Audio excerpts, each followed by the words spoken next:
हाँ भाई बच्चों, हाउ आर यू? वॉइस आ रही है क्लियरली एकदम?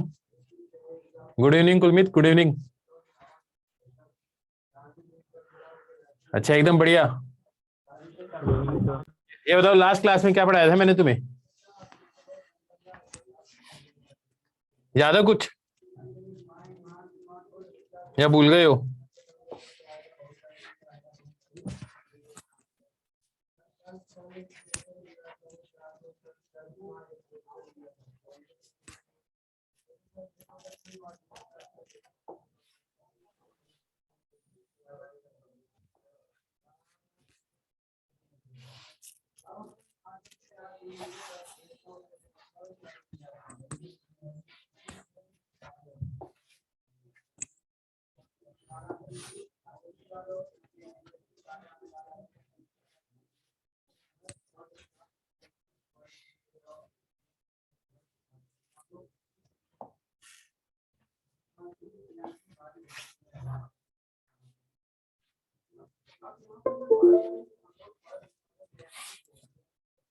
बोलो बोलो, क्या करवाया था पिछली क्लास में? बोलोगे नहीं तो मेरे को पता कैसे चलेगा। वेव में क्या करवाया था? Wave equation and wave velocity. Wave equation and wave velocity. Wave velocity का क्या फॉर्मूला बताया था पिछली क्लास में? √T/μ। वेव वेलोसिटी का फॉर्मूला बताया था √T/μ। टी क्या चीज है? फटाफट बोलते जाओ। Tension in the string. Mu क्या चीज है? मास मास पर पर यूनिट लेंथ। और वी क्या चीज है? Wave velocity. With respect to medium. ठीक है। अब मेरे को ये बात बताओ, अगर कोई रस्सी है और इसके आगे जो रस्सी है,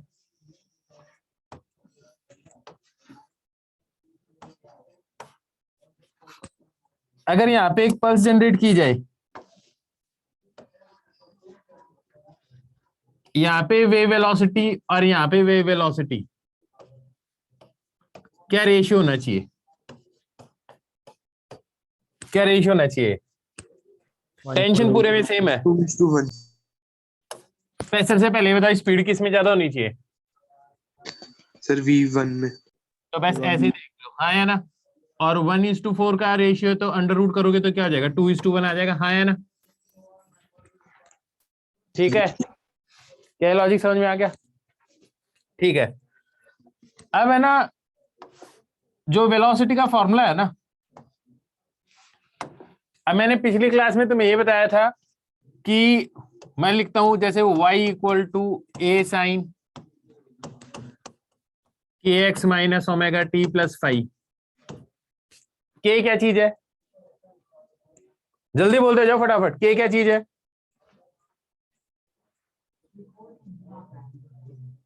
बोलो भाई, k क्या चीज है? कांस्टेंट।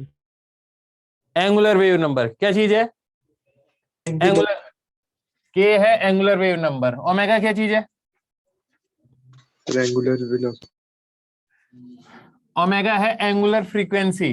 वेव वेलोसिटी क्या होगी? वेव वेलोसिटी क्या होगी? Wave velocity sir omega upon की। ओमेगा अपॉन के। पिछले लेक्चर में यही पढ़ा था हमने, हाँ या ना। Yes sir. इससे टाइम पीरियड निकालना है, इससे फ्रीक्वेंसी निकालना। वाई क्या चीज रिप्रेजेंट कर रही है? वाई क्या चीज रिप्रेजेंट कर रही है?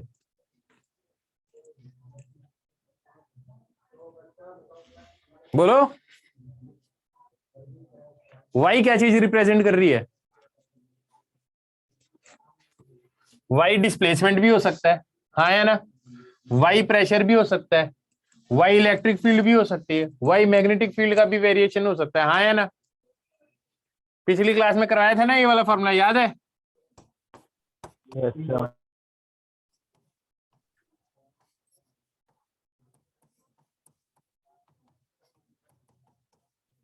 याद है ये डेल्टा पी और ए में इन्होंने क्या रिलेशन बताया था? कौन सी मूवी वाली बात बताई थी तुम्हें? बक।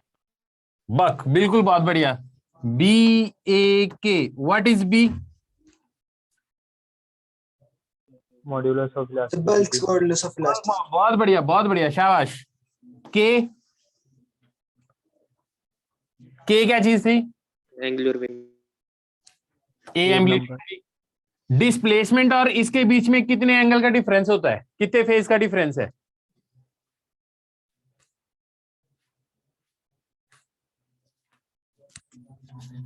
कितने फेज का डिफरेंस है? Pi by 2. ये भी बताया था तुम्हें पिछली क्लास के अंदर। तो पिछली क्लास के अंदर हमने ये सारी की सारी चीजें पढ़ी थी, आज हम उससे आगे की बात करेंगे, ठीक है? सर उधर एडिशन था पाई बाय 2 का या अब वो तो देख के पता चलेगा, डिफरेंस पाई बाय 2 का है, ठीक है? शायद माइनस था मेरे हिसाब से, देखना पड़ेगा, शायद माइनस ही था, ठीक है? इसमें कोई कंफ्यूजन वाली बात ही नहीं है, इसको यूं बना दो। अब देखो तुम इसको देख के बता दो प्रेशर कहां ज्यादा होगा। यहाँ पे देखोगे तो ये मॉलिक्यूल सारे के सारे इधर डिस्प्लेस हुए होंगे और ये इधर होंगे, तो यहाँ पे प्रेशर ज्यादा होगा, तो यहाँ पे आना चाहिए। क्या लॉजिक समझ में आ गया तुम्हें? यहाँ पे नॉर्मल प्रेशर होगा तो ये यूं बनेगा। अब बात समझ में आई है नहीं आई? Yes sir. Yes, sir. बस ऐसे ही फंडा बनाना हमें। तो चलो हम आगे बढ़ेंगे। अब अगर मैं बात करूं velocity of sound in air, किसकी बात कर रहा हूं मैं?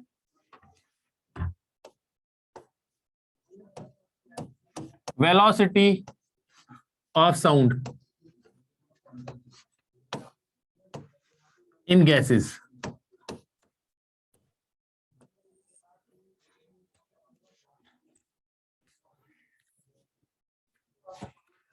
जो जर्नल फॉर्मूला होता है ना किसी चीज के लिए भी, वेलोसिटी साउंड का, एक चीज होती है इलास्टिसिटी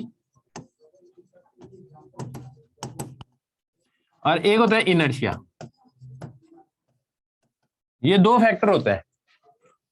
इनर्शिया जितना ज्यादा होगा उतना ज्यादा स्लगिश होगा मोशन, वेलोसिटी उतनी कम। इलास्टिसिटी जितनी ज्यादा, v की वैल्यू उतनी ज्यादा। इसको मैं ऐसे बताता हूं, ये गैसेस के लिए नहीं, जर्नल स्टेटमेंट है।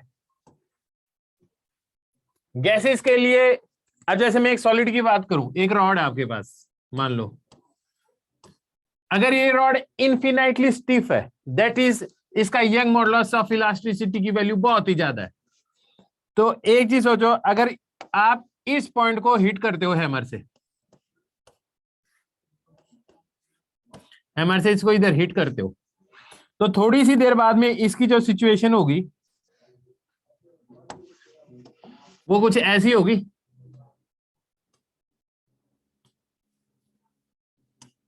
कुछ ऐसी सिचुएशन होगी इसकी। अगर ये एक स्प्रिंग होती तो यहां कंप्रेशन बेस्ड है, तो ये कंप्रेशन धीरे धीरे धीरे धीरे आगे जाता। लेकिन अगर ये इनफिनाइटली स्टिफ है, तो जैसे ही इसमें इतना मोशन इधर आएगा उतना ही मोशन इसमें यहाँ पे आगे आ जाएगा। क्या बात समझ में आई सबको? Yes sir. तो आप देखो, बहुत ज्यादा स्टिफ होने का मतलब y की वैल्यू बहुत ज्यादा, और y की वैल्यू बहुत ज्यादा होने का मतलब क्या है कि जो डिस्टरबेंस आप यहाँ पे क्रिएट कर रहे हो वो बहुत ही ज्यादा जल्दी आगे पहुंच गया है डिस्टरबेंस। Yes, sir. तो इसका मतलब y यहाँ पे अपस्टेयर्स में होना चाहिए, नहीं होना चाहिए? तो Yes, sir.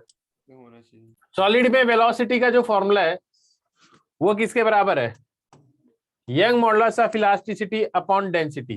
क्योंकि इनर्शिया फैक्टर आपको हर जगह का देखना, तो आपको डेंसिटी देखनी पड़ेगी मास की जगह, हाँ या ना? तो अगर मैं कहता हूं एक रॉड के अंदर साउंड की क्या वेलोसिटी है, तो यंग मॉडुलस अपॉन रो। ये बात समझ में आ गई? सर इनर्शिया वाला समझाना, सर इनर्शिया पे कैसे डिपेंड होता है? अभी तो समझाया, y की वैल्यू बहुत, इनर्शिया देख यार, मास जितना होगा पर यूनिट मास जितना ज्यादा होगा मोशन उतना ही स्लगिश होगा ना चीजों Yes, का। sir. तो इनर्शिया फैक्टर नीचे आना चाहिए ना वेलोसिटी के अंदर। Yes, sir. बस ऐसे ही। वैसे इसको डिराइव करते हैं पर हमारे काम की नहीं है डेरिवेशन, सिर्फ फॉर्मूले की एप्लीकेशन है, इसलिए मैंने ऐसे ही फील करवा दी। तो y क्या चीज है यहाँ पे, ये क्या आ गई, velocity of sound wave in किसके अंदर, सॉलिड। In solids. Solids. तो लिख लो ये चीज, y क्या चीज है, यंग्स मॉडुलस ऑफ इलास्टिसिटी।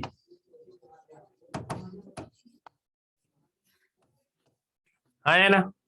रो क्या चीज है,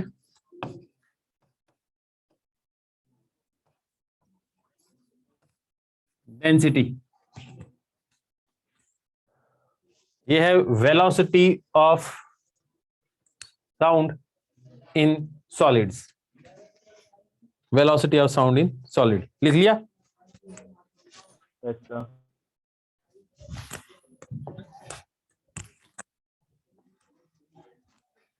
अगर मान लो मैं गैसेस की बात करूं, गैसेस के लिए कौन सा मॉडुलस ऑफ इलास्टिसिटी डिफाइंड है, ये बताओ पहले।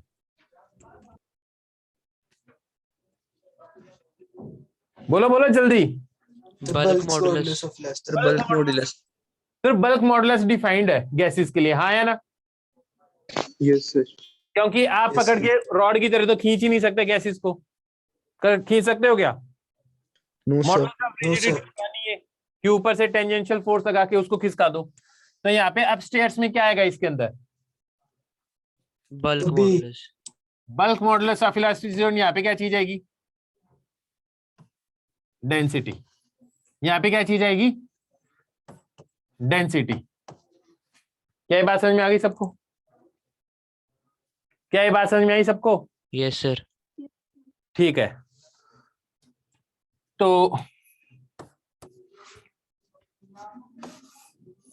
इससे आगे की बात मैं एक बार लिख रहा हूं, ठीक है, पर ये तुम्हें समझ में आएगी जब मैं तुम्हें थर्मोडायनेमिक्स पढ़ाऊंगा, और वो तब समझ में आ जाएगी।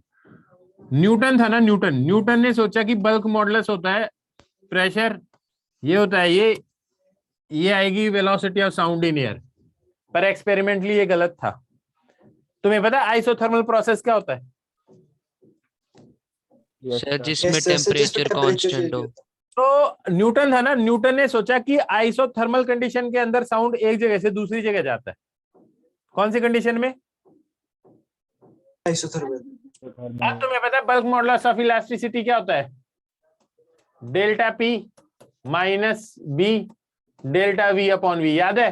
This is stress, this is strain and this is bulk modulus of elasticity.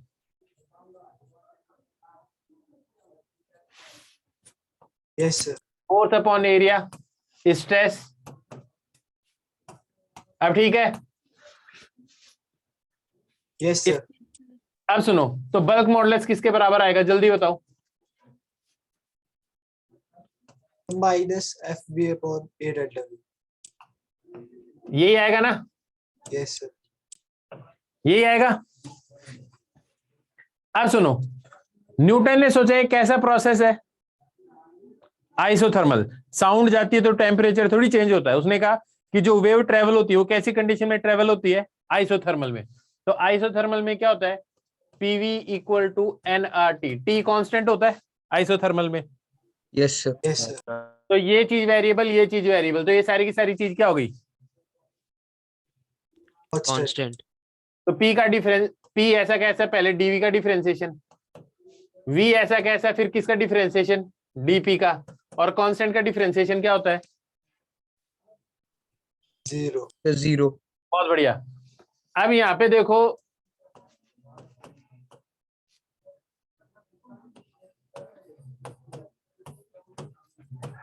एक चीज देखो, इस चीज में कोई डिफरेंस है क्या,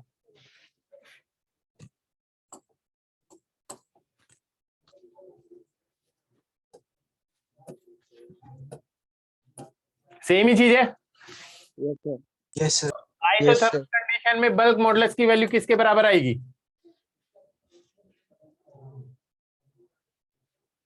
pressure. किसके बराबर आएगी? प्रेशर के बराबर, हाँ है ना? तो यहाँ पे इसलिए प्रेशर आ गया, ये डेंसिटी तो है ही। ये फॉर्मूला किसने दिया था? न्यूटन ने। और न्यूटन ने क्या एज्यूम किया था? Sound travel in isothermal condition, हाँ या ना?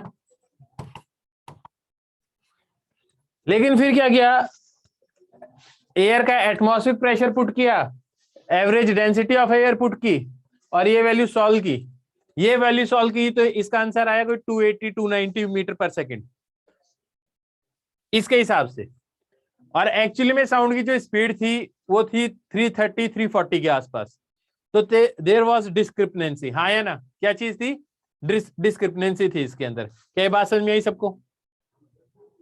Yes, sir. फिर एक बंदा आया जिसका नाम था लैपलास। लैपलास ने क्या कहा? उसने कहा एक बार बताओ, जब मैं कोई बात बोलता हूं तुम तक पहुंचने में कोई टाइम लगता है क्या? कि अभी बोल रहा हूं थोड़ी देर बाद में आवाज पहुंच रही है, ऐसा लगता है कि जल्दी पहुंच गई है, हाँ या ना? Yes, sir. Yes, sir. अगर ऐसा लग रहा है कि जल्दी पहुंच गई है आवाज, इसका मतलब क्या है? ये फास्ट प्रोसेस है। और Yes, sir. फास्ट प्रोसेस जितने भी होते हैं वो कैसे होते हैं? एडियाबैटिक होते हैं। हीट एक्सचेंज करने का टाइम ही नहीं मिलता।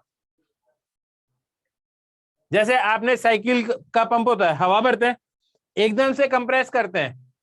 होना क्या चाहिए आइडियली? बाहर का टेम्परेचर और अंदर की एयर का टेम्परेचर सेम होना चाहिए।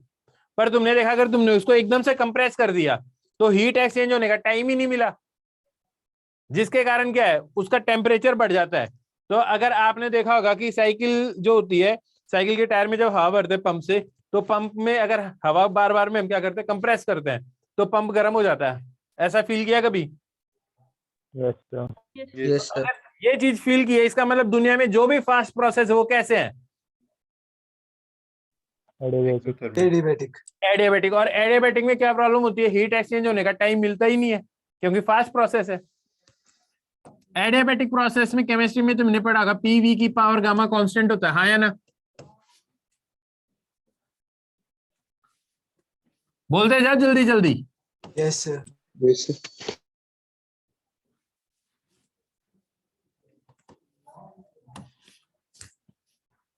डिफरेंशिएशन करो। पी ऐसा कैसा, इसका डिफरेंशिएशन क्या है? गामा वी की power gamma -1 into dv plus dp v की पावर गामा, और कांस्टेंट का डिफरेंशिएशन क्या होगा? 0।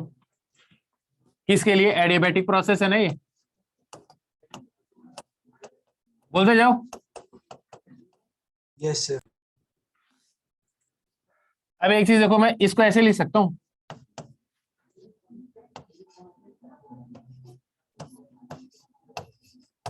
कोई प्रॉब्लम है इसमें?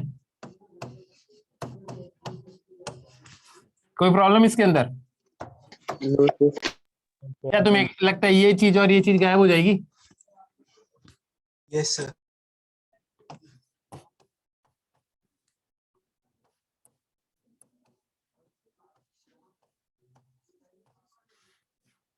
ये चीज किसके बराबर है? पिछली स्लाइड में देखो, देखो यही चीज है। Yes, sir. देखो किसके बराबर है ये चीज? B. बी के बराबर है। तो इस हिसाब से जो नया फॉर्मूला बनाया उसमें बी की जगह क्या चीज आएगी?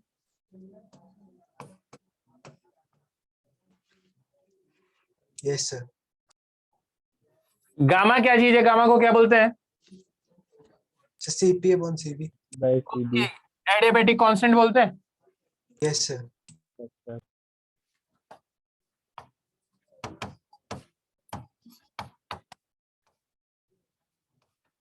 और इस फॉर्मूले के अंदर जब वैल्यू पुट की गई प्रेशर की, रो की और गामा की, तो इसका आंसर लगभग है ना 330 के आसपास ही आ गया।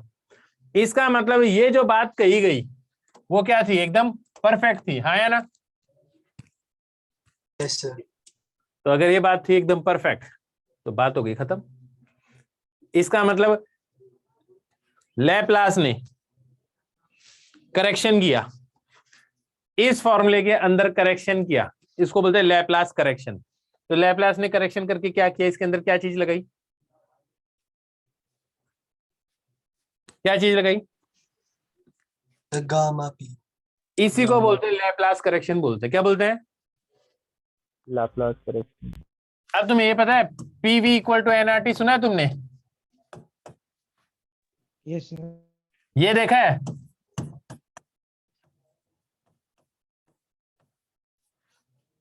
Yes, sir. Yes, sir. Yes, sir. तो इसको मैं ऐसे लिख सकता हूं,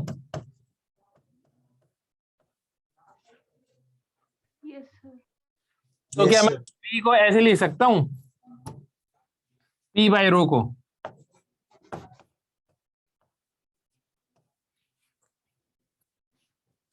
यस। लिख सकता है या नहीं लिख सकता, बताओ? Yes, sir.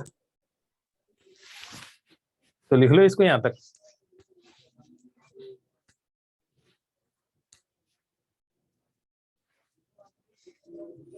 पिछला पेज भी लिखना है क्या? पहले ये वाला लिखते हैं। अरे बेटा पहले तो ये वाला ही लिखोगे।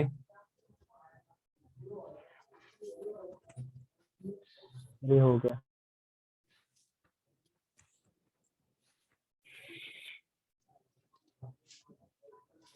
सर दूसरी वाली साइड पे सर कर दो सर, दूसरी स्क्रीन निकाल दो।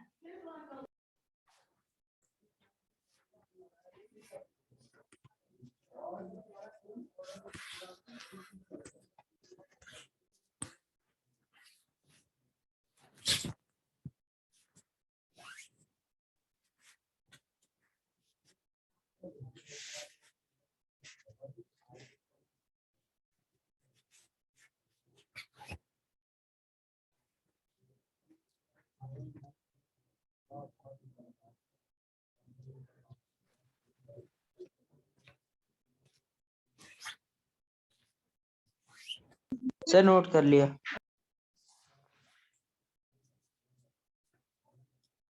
तो आपके पास दो फॉर्मूले हुए।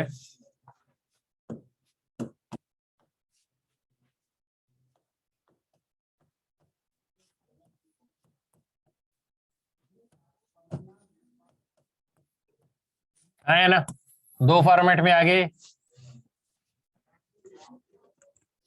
अब लिखो स्पीड, देखो लिखो भी मत, पहले सुन लो। टेम्परेचर बढ़ाऊंगा तो क्या फर्क पड़ेगा ये बताओ? अगर मैं टेम्परेचर इंक्रीज करूंगा तो स्पीड ऑफ साउंड पे क्या फर्क पड़ेगा? So increase. इंक्रीज हो जाए क्योंकि मॉलिक्यूलर मास तो लगभग फीसदी है, एवरेज मॉलिक्यूलर मास एयर का, आर गामा, हाँ है ना। तो जैसे जैसे मैं टेम्परेचर इंक्रीज करूंगा स्पीड ऑफ, तो इफेक्ट ऑफ टेम्परेचर क्या होगा स्पीड ऑफ साउंड पे? सर इंक्रीज हो जाएगी। तो लिख लो effect of temperature on speed of sound.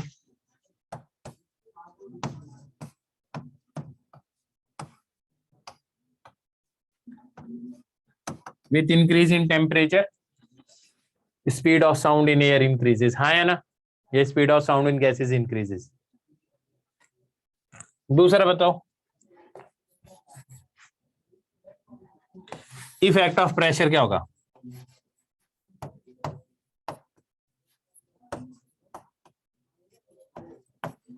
Effect of pressure on speed of sound क्या होगा? डिक्रीज होती है स्पीड। इसको देखो, तुम्हें लग रहा है कि पी की वैल्यू अगर तुम इंक्रीज करोगे तो देखो एक्चुअली जब प्रेशर इंक्रीज होगा तो मॉलिक्यूल्स पास पास में आ जाएंगे, तो डेंसिटी भी इंक्रीज हो जाएगी, हाँ या ना। या फिर आप देखो इस फॉर्मूले के अंदर पी चेंज करोगे तो रो भी चेंज हो जाता है, लेकिन पी बाय रो का जो फैक्टर है वो चेंज कभी नहीं होता। वो सिर्फ कब चेंज होगा? बोल दो जाओ, कब चेंज होगा? सर जब टेम्परेचर इंक्रीज करेंगे। जब टेम्परेचर चेंज हो या फिर जो गैस इन्वॉल्व हो वो चेंज हो। Gamma nature of the gas पे डिपेंड करता है, आर यूनिवर्सल गैस कांस्टेंट है। तो effect of know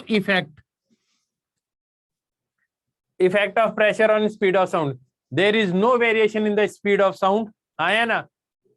with the change in pressure. क्या ये बात समझ में आई या नहीं आई? हाँ भाई बोलो। Yes, there sir. is there is no Yes, variation in the speed of sound with change in pressure.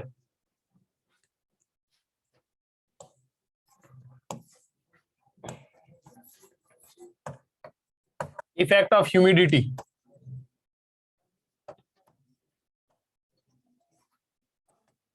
dt on speed of sound। क्या लग रहा है? ह्यूमिड हो जाएगी तो क्या होगा?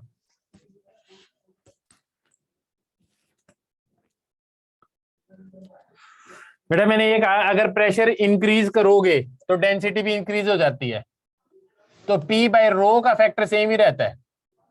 P बाय रो हमेशा इसी के बराबर होगा, कांस्टेंट ही रहता है ये। हाँ है ना? ये चीज कब चेंज होगी? जब टेम्परेचर चेंज करोगे या मॉलिक्यूलर मास चेंज हो, type that is nature of the gas change हो। आगे बात समझ में आ रही? अरे नहीं भाई, यही तो लिख रहा हूं। Effect of pressure, there is no change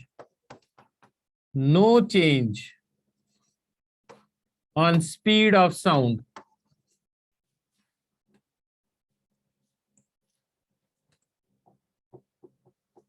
no change.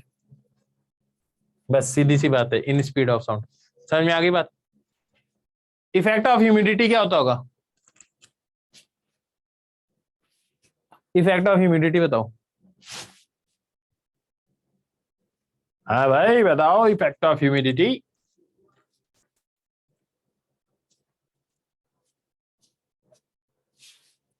Effect of humidity बताओ। सर डिक्रीज, सर मतलब इनवर्स। अब सुनो, एक्चुअली सर जो ह्यूमिडिटी होती है तो क्या होता है? एक्चुअली एयर के अंदर ऐसे डस्ट पार्टिकल्स उड़ते रहते होंगे, हाँ है ना? Yes, sir. ह्यूमिडिटी हो जाती है तो क्या करता है, जो वाटर है ना, ये डस्ट पार्टिकल के चारों तरफ क्लिंग हो जाता है और डस्ट पार्टिकल को कर देते हैं सेटल, हाँ है ना? और उनकी जगह आ जाते हैं वेपर्स। अब मेरे को बताओ, अब डेंसिटी ज्यादा है या पहले ज्यादा डेंसिटी थी? सर पहले पहले ज्यादा डेंसिटी थी, क्योंकि पहले डस्ट पार्टिकल्स थे, हाँ है ना? तो हैवी डस्ट पार्टिकल्स तो क्या हो गई, नीचे बैठ गए। तो ओवरऑल डेंसिटी क्या हो गई है, इंक्रीज कर गई या डिक्रीज कर गई? Degrees. डिक्रीज। अब बताओ, डेंसिटी तो डिक्रीज कर गई पर प्रेशर में कोई चेंज हुआ है नहीं, हाँ है ना? Yes sir. तो डेंसिटी अगर कम होगी तो स्पीड क्या होगी? Increase. Sir increase. इंक्रीज तो लिख लो। विथ इंक्रीज इन ह्यूमिडिटी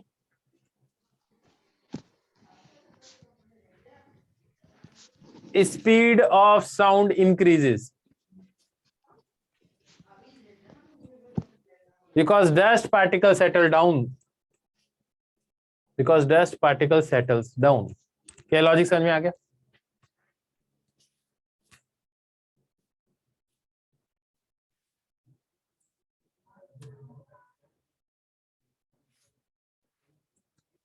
मेरे को ये बात बताओ, दो गैसेस है, दोनों का टेम्परेचर सेम है,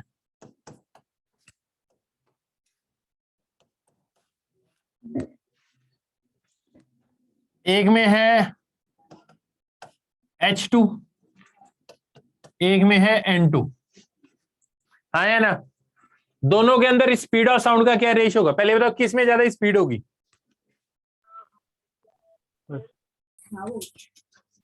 हाइड्रोजन Sir, में hydrogen. या नाइट्रोजन में? Sir, hydrogen. अब सबसे पहले मेरे को बताओ किसका गामा ज्यादा है?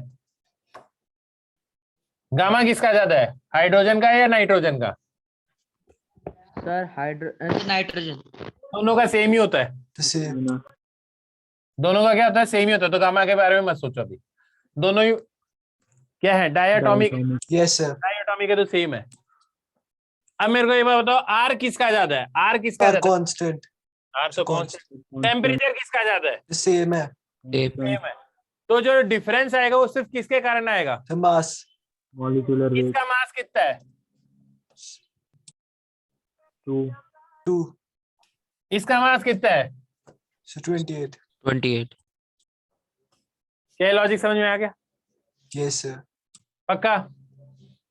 Yes, sir. तो स्पीड का क्या रेशियो रहेगा इन दोनों के अंदर? किस में ज्यादा स्पीड होगी?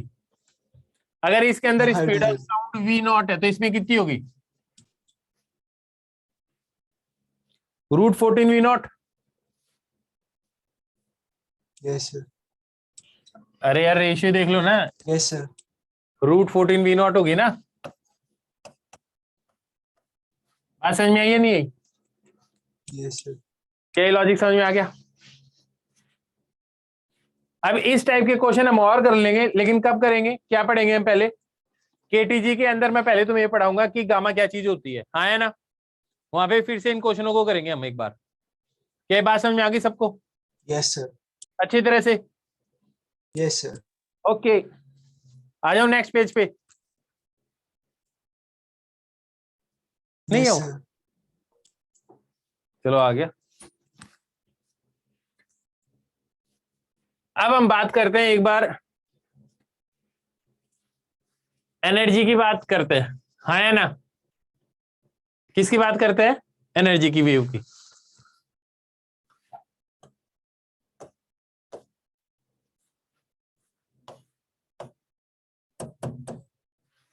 एनर्जी की बात करते हैं।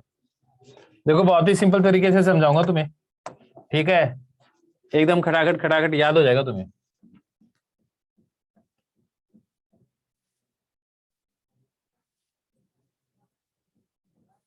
मान लो एक वेव है, इधर जा रही है, एक पल्स है इस स्ट्रिंग के ऊपर। तो हम क्या करेंगे, जो भी एलिमेंट होगा ना इसका, यहां से x डिस्टेंस आगे आएंगे, एक छोटा सा एलिमेंट ले लेंगे। इसका मास कितना होगा? हल्का सा आ गया तो dx है, तो इसका dm मास किसके बराबर होगा? Mu into dx। और म्यू क्या चीज है ये बताओ पहले, म्यू क्या चीज है? Mass per unit length. तो मास पर यूनिट लेंथ, और इतने से मास से मल्टीप्लाई कर देंगे तो क्या आ जाएगा? इतनी सी डिस्टेंस से मल्टीप्लाई कर देंगे तो क्या आ जाएगा? मास पर यूनिट लेंथ को इतने Mass से of the object. मास आ जाएगा। इसकी इक्वेशन मान लो मैंने ये लिख दी,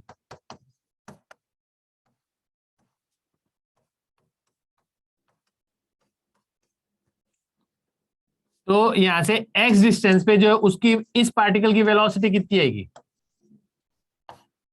हाँ है ना? Yes, sir.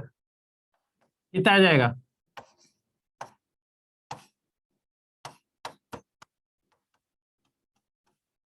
ऐसा ही आएगा कुछ?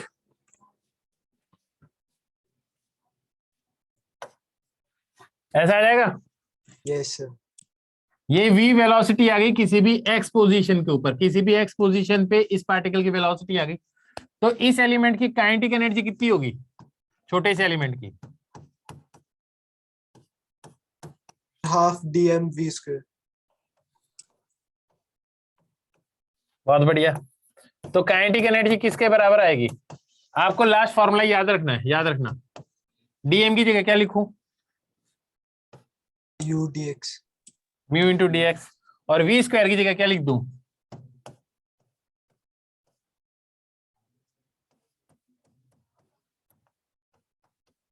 क्या कोई प्रॉब्लम इसमें?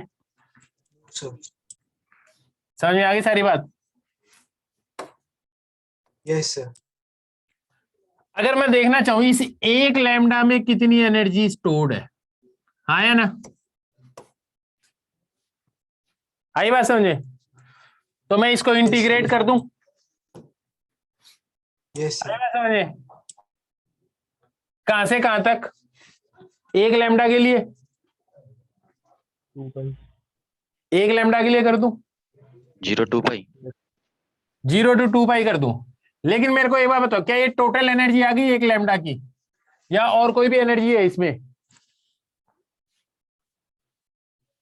पोटेंशियल, बिल्कुल। क्यों? क्योंकि ये स्ट्रेच भी तो हुआ पार्ट, सीधा रहता है तो ये ऐसे रहता है एकदम, हाँ है ना? इफेक्टिव लेंथ इंक्रीज कर गई तो effective Yes, sir. Length increase कर गई तो ये खींच गई है, तो effective Yes, length sir. Increase कर गई तो यहाँ पे पोटेंशियल एनर्जी भी आएगी।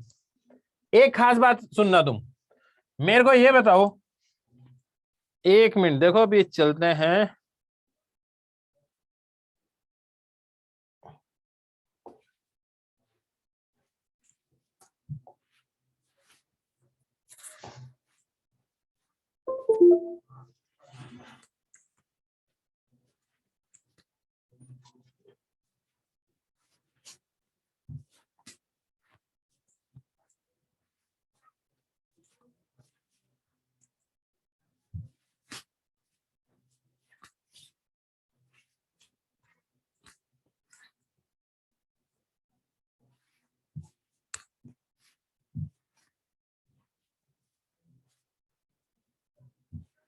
एक चीज देखो,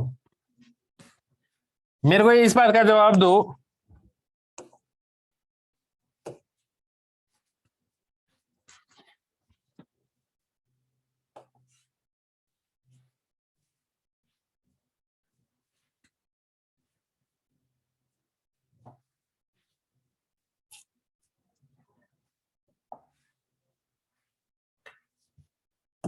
मेरे को ये बताओ, इस पॉइंट की, इस पॉइंट, अरे यार इस पॉइंट की ज्यादा वेलोसिटी है, इस पॉइंट की, कौन से पॉइंट की ज्यादा वेलोसिटी है, फर्स्ट या सेकंड? First.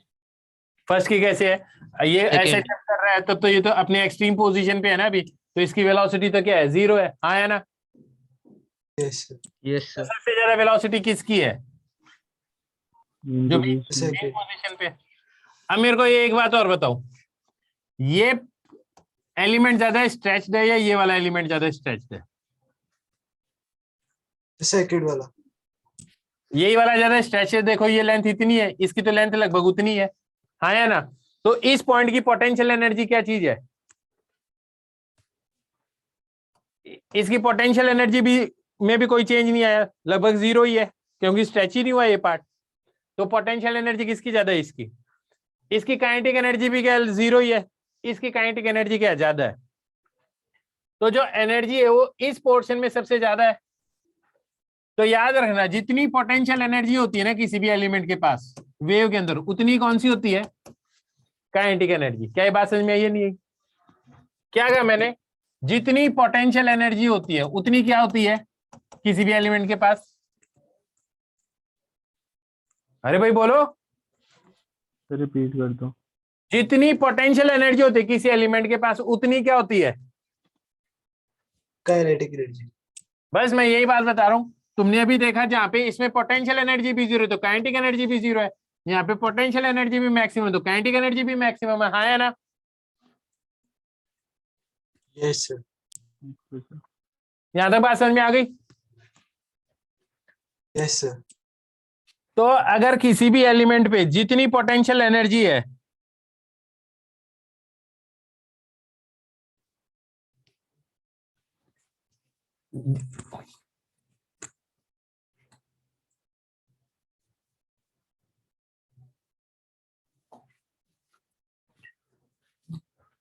तो जो टोटल एनर्जी होगी वो किसके बराबर आएगी।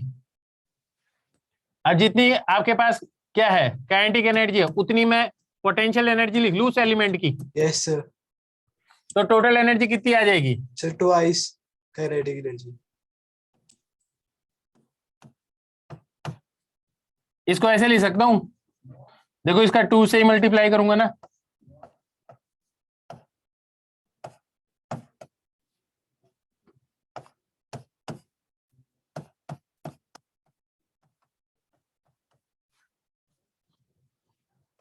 आया ना? ये स्टेप समझ में आ गया,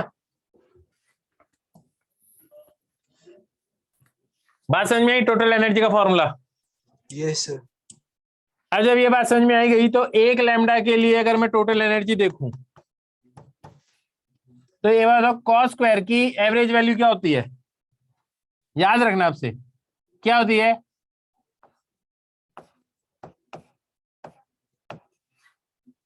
हाफ होती है। और dx का इंटीग्रेशन करोगे छोटा छोटा छोटा छोटा, तो आप कितने के लिए सॉल्व कर रहे हो इसको, एक लैम्डा के लिए। क्या ये बात समझ में आ गई तुम्हें, Yes, sir. एक लैम्डा को जनरेट करने में इतनी एनर्जी चाहिए। क्या ये बात समझ में आ गई सबको, आपको ये Yes, फॉर्मूला sir. याद रखना है, हाफ म्यू ओमेगा स्क्वायर ए square lambda, half mu omega square ए स्क्वायर लैम्डा, इसको लिख लो।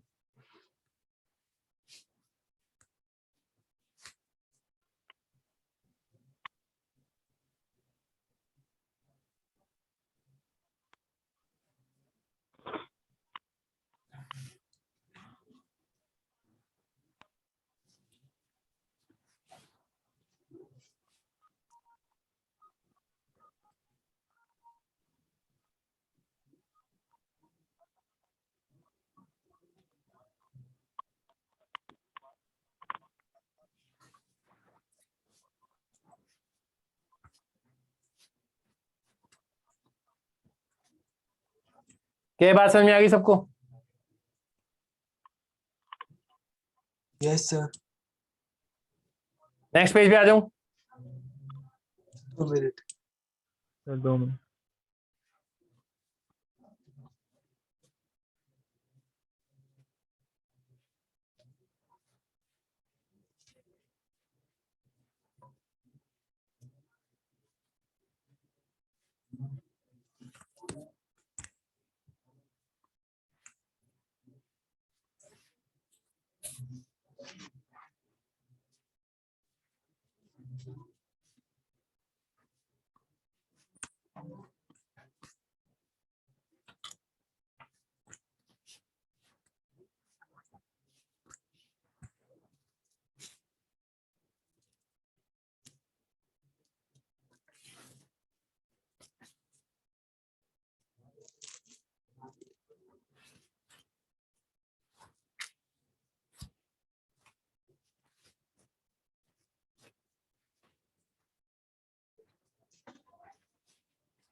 हाँ भैया, आज ही लिखना है, क्या हुआ?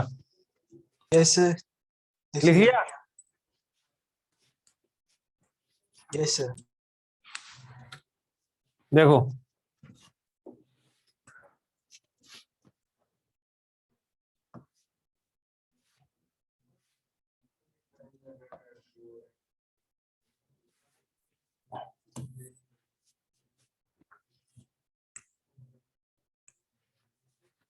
म्यू है, एम्पलीट्यूड ए है, एंगुलर फ्रीक्वेंसी ओमेगा। इस वेव में कितनी एनर्जी है टोटल?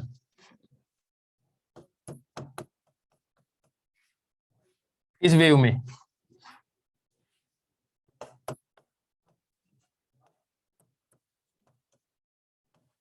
इतनी तो एक लैम्डा में है। ये एनर्जी किस में है? एक लैम्डा में। ऐसे कितने लैम्डा है इसके अंदर, ये बताओ? 3। तो 3 से मल्टीप्लाई कर दो, तो इस पूरी एक वेव की एनर्जी आ जाएगी। हाँ या ना? Yes, sir. अच्छी तरह से बात समझ में आ गई? Yes, sir. अब मेरे को ये बात बताओ, एक चीज और कैलकुलेट करना चाहेंगे हम, that is power. Power, power क्या है? इसका मतलब मैं ये एक लैम्डा जनरेट करने में इतनी एनर्जी लगा रहा हूं। एक लैम्डा, ऐसे 5 लैम्डा जनरेट करने में कितनी एनर्जी लगाऊंगा? 3 into 5. एक लैम्डा को जनरेट करने में कितना टाइम लगता है? एक लैम्डा को जनरेट करने में जो टाइम लगता है उसको क्या बोलते हैं?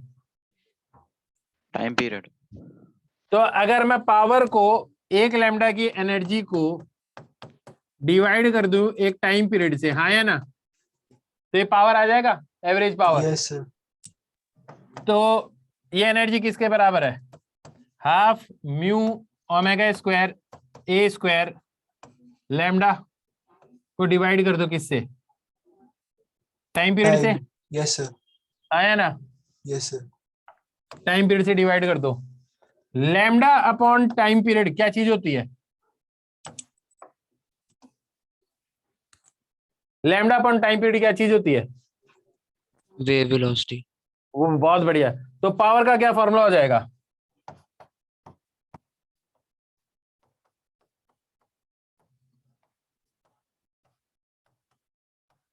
आया ना?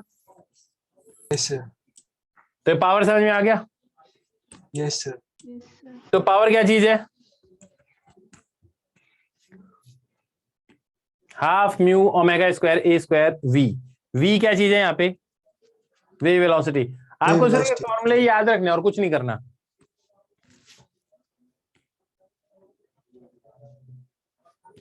लिख लिया? 2 minutes.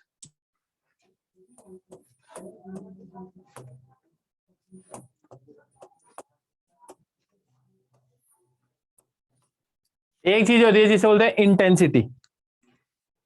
इंटेंसिटी क्या चीज है?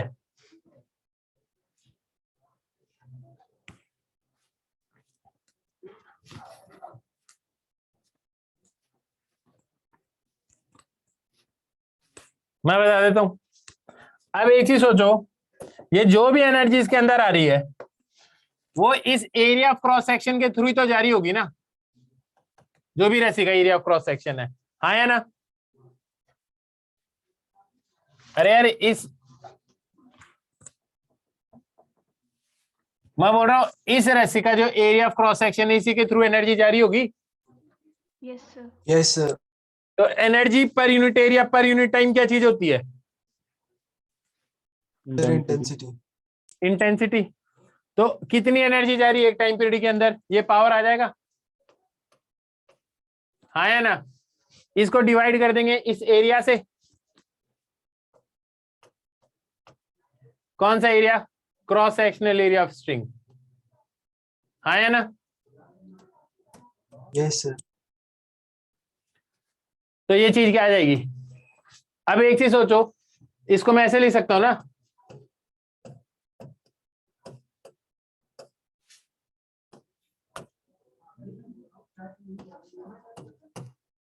इसको ऐसे लिख सकता हूं। Yes, sir. अगर इसको ऐसे लिख सकता हूं,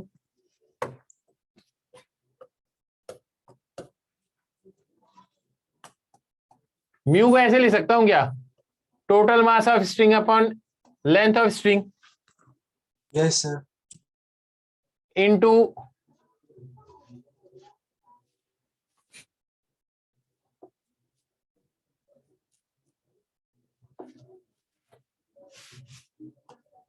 ओमेगा स्क्वायर ए स्क्वायर वी अपॉन एरिया, हाँ या ना? ये Yes, length sir. Into area क्या चीज देगी? So volume, volume of the string. और मास अपॉन वॉल्यूम क्या होता है? the density. Density. तो mass density per unit volume जो होती है, that is mass per unit volume density को रो से रिप्रेजेंट करते हैं, हाँ या ना? Yes, sir. Half rho omega square ए स्क्वायर वी। अब आपको ये समझ में आ गया इंटेंसिटी में रो क्या आ रहा है? Yes, Yes, sir. sir. तो बस ये फाइनल फॉर्मूला है, ये याद रखना है तुम्हें।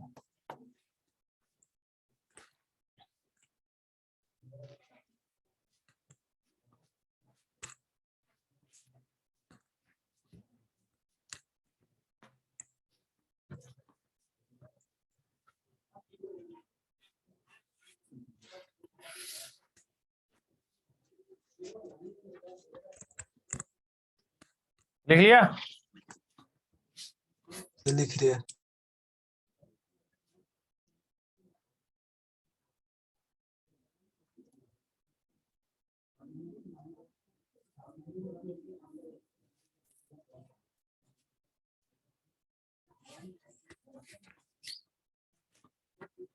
नेक्स्ट पेज पे आ जाऊं, एक क्वेश्चन कर रहे हैं हम।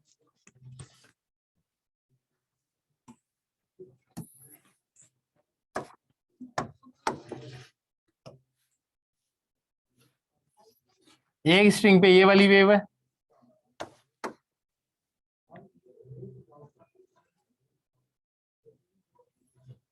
एक स्ट्रिंग पे ये वाली वेव है। बात समझ में आई है नहीं है? इसका एम्पलीट्यूड 2 है,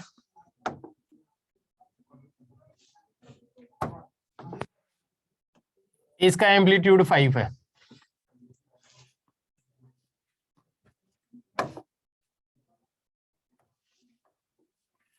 इसको ए बोल दिया, इसको बी बोल दिया। Intensity of a upon intensity of b बताओ। ये दो टाइप की वेव जनरेट की है सेम स्ट्रिंग के ऊपर, एक बार व्हाइट कलर टाइप की बनाई और एक बार किसकी बनाई है? कौन सा कलर दिखाई दे रहा है तुम्हें? Blue. ब्लू। ब्लू, बिल्कुल। तो intensity of a upon intensity of b का बताओ कितनी आएगी वैल्यू?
हाँ भाई, क्या है आंसर? अरे भाई, कहाँ गायब हो गए तुम? अरे वाह, कईयों ने अच्छा जवाब दिया है। देखो, अगर मैं इसकी इंटेंसिटी, इसकी फ्रीक्वेंसी ओमेगा मान लूं, तो इसकी फ्रीक्वेंसी कितनी होगी, ये बताओ पहले। Sir 2 omega. 2 ओमेगा। बहुत बढ़िया। स्ट्रिंग तो सेम ही है, मैंने पहले ही कहा है, एक बार स्ट्रिंग पे ये वेव जनरेट की तो वेलोसिटी तो सेम ही हो गई। एम्पलीट्यूड का रेशियो क्या है? 5:2। इंटेंसिटी का आपका फॉर्मूला क्या था? हाफ रो ओमेगा स्क्वायर ए स्क्वायर वी। क्या क्या चीज सेम है जो गायब हो जाएगी एक दूसरे में से? डेंसिटी। हाफ। अब गायब क्या? हाफ, और क्या रहेगा? ओमेगा स्क्वायर ए स्क्वायर। तो ये आ Yes, जाएगा sir. ओमेगा ए का स्क्वायर, ए का स्क्वायर अपॉन ओमेगा बी और एम्पलीट्यूड ऑफ बी का स्क्वायर, यही आएगा। तो 2 ओमेगा नहीं होगा सर? अरे अभी तो लिखा ही है, अभी चेंज कर दूंगा उसको, क्यों टेंशन ले रहा है? अब देखो, इसकी वैल्यू क्या रखी है मैंने, ए की 2 ओमेगा। समझ में आ रही है बात? ओमेगा बी को क्या लिया है? ओमेगा। Yes, sir. ए का एम्पलीट्यूड कितना है? Sir, 2, बी का एम्पलीट्यूड कितना है? 5. हाँ है ना? क्या आ जाएगा?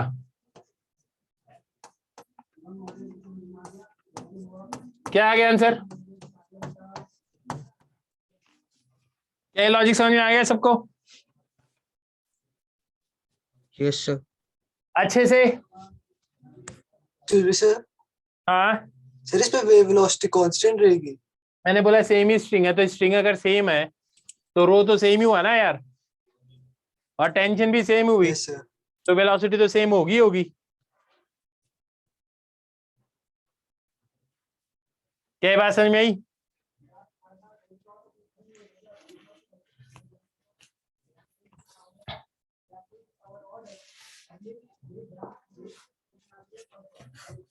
देखो तुम, इसके अंदर देखो,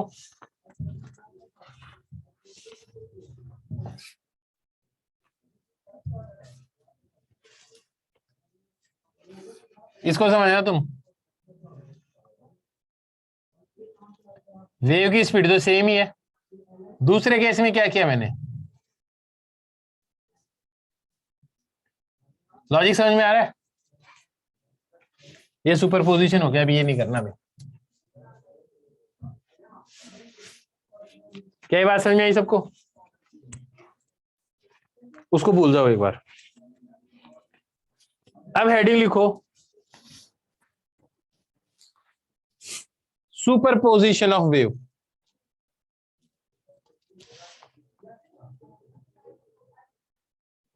सुपरपोजिशन ऑफ वेव।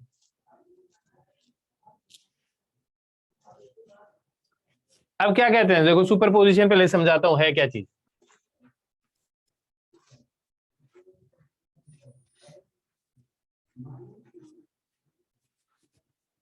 देखो एक वेव है, सर थोड़ी ब्राइटनेस कम करो सर, वो लाइट ज्यादा पड़ रही है। अभी कर देते हैं बेटा कम।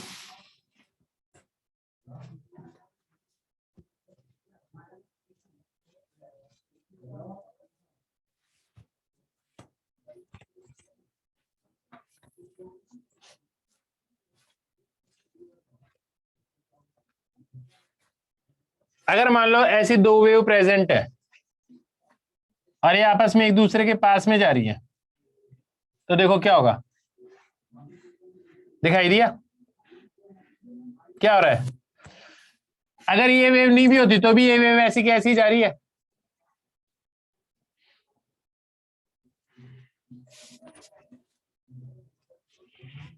मैं ऐसे कह रहा हूं, देखो जैसे ये वाली वेव इधर जा रही है ना,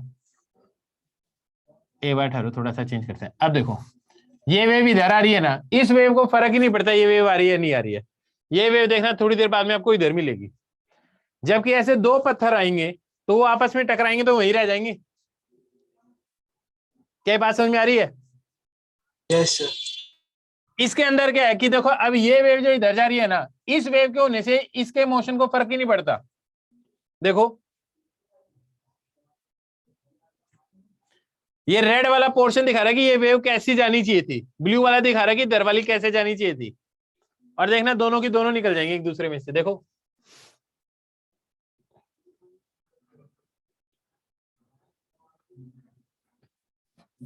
अगर सिर्फ ब्लू वाली होती तो इस तरह से जाती, सिर्फ रेड वाली होती तो ऐसे जाती। थोड़ी ब्राइटनेस कम करो सर, वो नहीं दिख रहा रेड और ब्लू। कलर्स नहीं दिख रहे।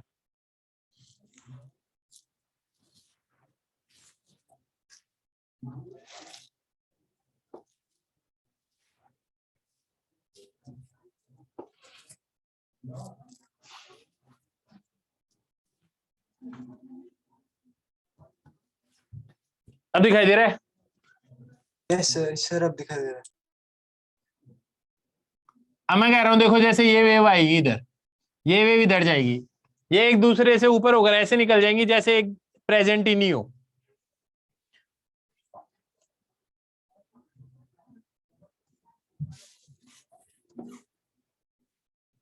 देखो हाँ है ना? और बढ़िया दिखाता हूं तुम्हें, डोंट वरी। ये वेव दिखाई दे रही है ब्लू वाली? ब्लू वाली, ये Yes, वाली sir. दिखाई दे रही है। Yes sir.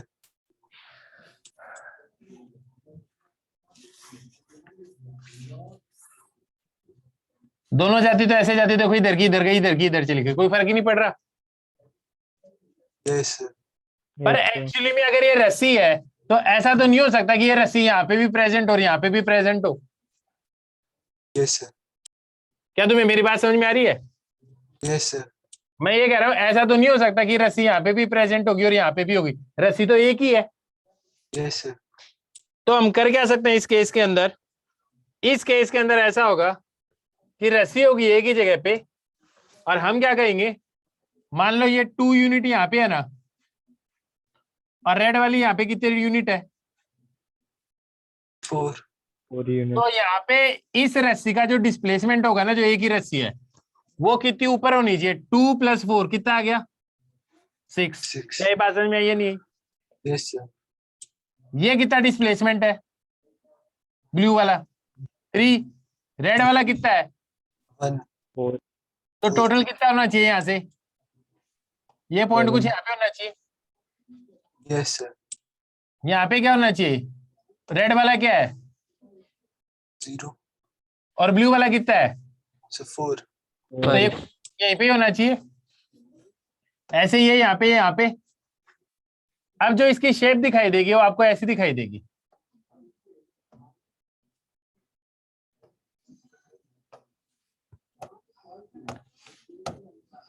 क्या ये बात समझ में आई? और यहाँ पे मैं शो कर रहा हूं तुम्हें सम, ये देखने से आइडिया लगे कैसा बन रहा है। Yes sir. अभी देख लेते हैं कैसा बनेगा। अभी इसने कहा कि सम दिखाओ, बन रहा है वैसा ही जो मैं बोल रहा था। Yes sir. आइडिया लगा यस सर। Yes, sir. अच्छे से? Yes sir. अब देखो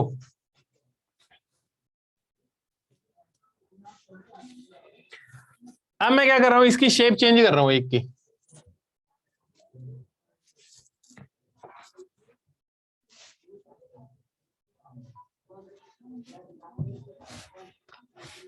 एक की शेप कर देते हैं ऐसी।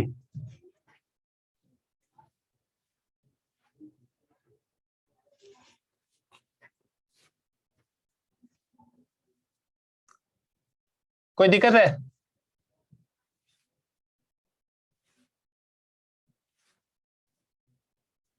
अब ठीक है? Yes sir.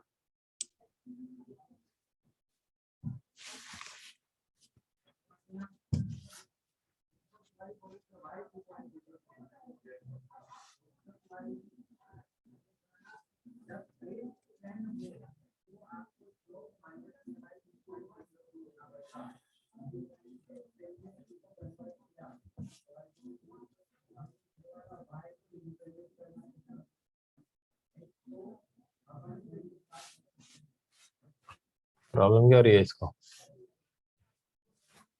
अब ठीक है, अब ठीक है। अब देखो, अगर ये एक दूसरे के ऊपर आएंगे, देखना पहले हम खुद बनाएंगे कि इसका सम कैसा बनना चाहिए। यहाँ पे बनाने की कोशिश करें, यस सर। तो यहाँ पे बनाने की कोशिश करते, एक बार बनाते और फिर देखना तुम्हें आइडिया लगता है क्या। मेरे को ये लगता है रेड वाले का डिस्प्लेसमेंट ऊपर की तरफ क्या है, 0। ब्लू वाले का डिस्प्लेसमेंट तो रिजल्टेंट यही आना चाहिए इस पॉइंट का। Yes sir. इसका इधर डिस्प्लेसमेंट 2 है और नीचे की तरफ कितना है, -3।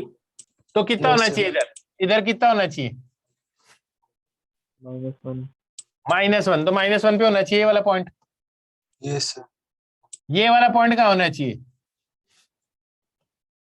जितना प्लस उतना ही माइनस है। Yes, sir. Yes sir.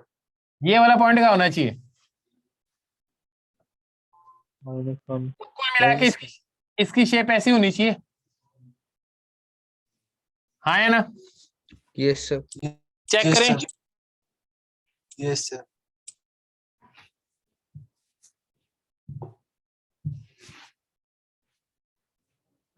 ये गलत कर दिया था हमने, ये 4 है, 1 2 3 4 और ये 3 है, 1 2 3, हाँ है ना। एक पॉइंट यहाँ था। क्या लॉजिक समझ में आ गया सबको। Yes sir. तो मोर और लेस तुम्हें शेप तो समझ में आई गई। तो ऐसी 2 Yes, sir. वेव प्रेजेंट हो, 3 वेव प्रेजेंट हो या 5 वेव प्रेजेंट हो, इस बात से कोई फर्क नहीं पड़ता। आई बात समझे, क्या बात समझ में आ गई Yes, sir. सबको। Yes sir. Yes, sir. Superposition principle कहता है अगर किसी मीडियम में 2 3 या 5 कितनी भी वेव प्रेजेंट है, तो किसी भी मीडियम पार्टिकल का जो डिस्प्लेसमेंट होगा वो किसके बराबर होगा, vector sum of displacement that each wave would have produced if present alone, हाँ या ना। हर एक वेव ने जो Yes, sir. डिस्टर्बेंस प्रोड्यूस किया होगा इंडिविजुअली, उन सब का क्या कर दो, वेक्टर सम। कम कर दो डिस्प्लेसमेंट्स का, हाँ या ना। Yes sir. तो आपको क्या मिल जाएगा, नेट डिस्प्लेसमेंट। इसी को सुपरपोजिशन प्रिंसिपल बोलते हैं, दैट इज सुपर, वो इंपोज हो जाती हैं चीजें। क्या ये बात समझ में आई या नहीं आई। Yes sir. Yes, sir. लिखो सुपरपोजिशन प्रिंसिपल, लिखो it states that superposition principle, लिखो it states that if 2 or more waves, if 2 or more waves are present, if 2 or more waves are present simultaneously in a medium,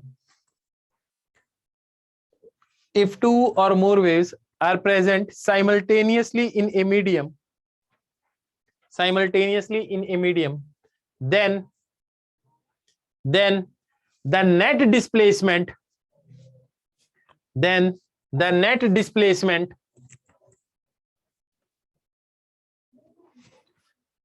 then the net displacement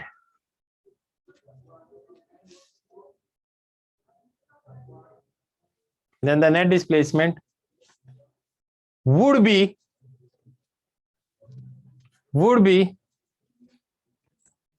equal to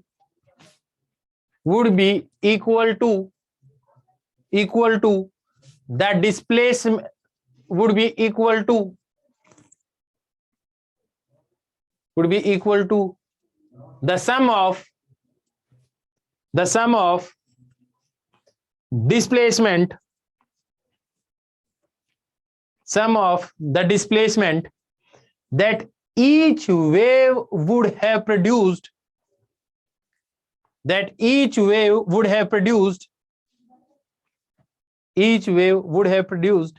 if present alone, each wave would have produced if present alone.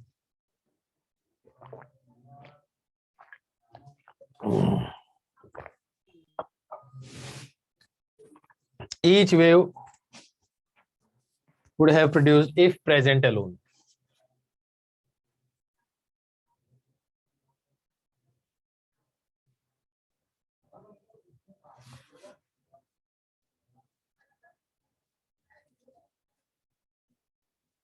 क्या बात समझ में आ गई सबको। Yes, sir. अच्छे से? Yes, कोई sir. Doubt? No, sir. Vector sum करना आ गया दो वेव का? Yes, sir. Yes, sir. चलो मैं दो वेव बनाता हूं, तुम उसका वेक्टर सम करना।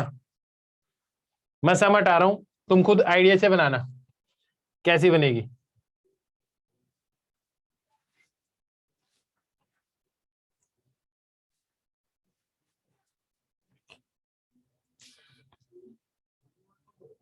इस सिचुएशन में बनाओ, कैसी वेव बनेगी।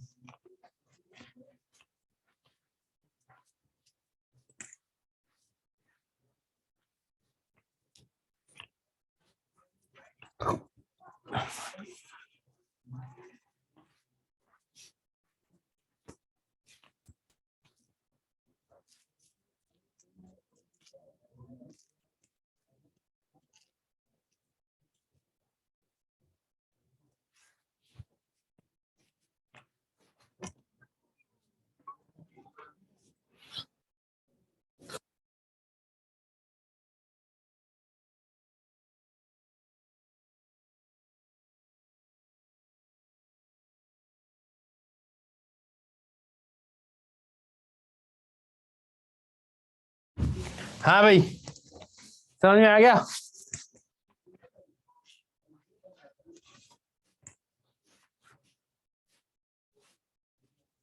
हाँ भाई बोलो, बना दिया? Yes, sir. Yes, sir.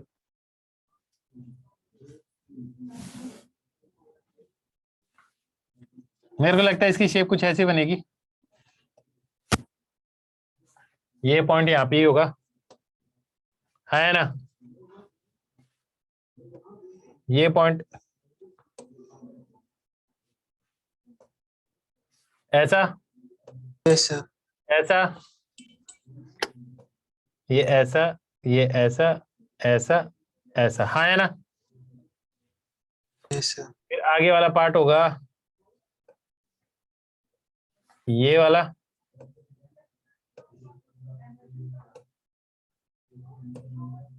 सही है? अब देखते हैं कि आंसर क्या आता है।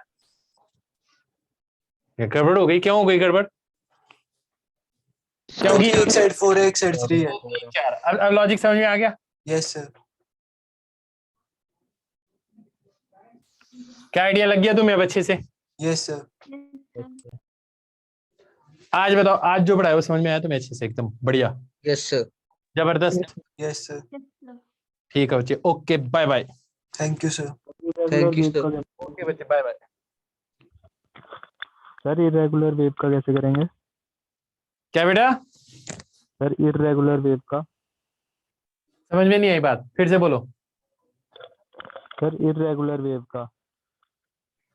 इरेगुलर वेव का आपको बनाने की जरूरत ही क्यों है? वैल्यू पुट करके चेक कर लेना, ठीक है? Okay sir. वैल्यू, ओके बच्चे।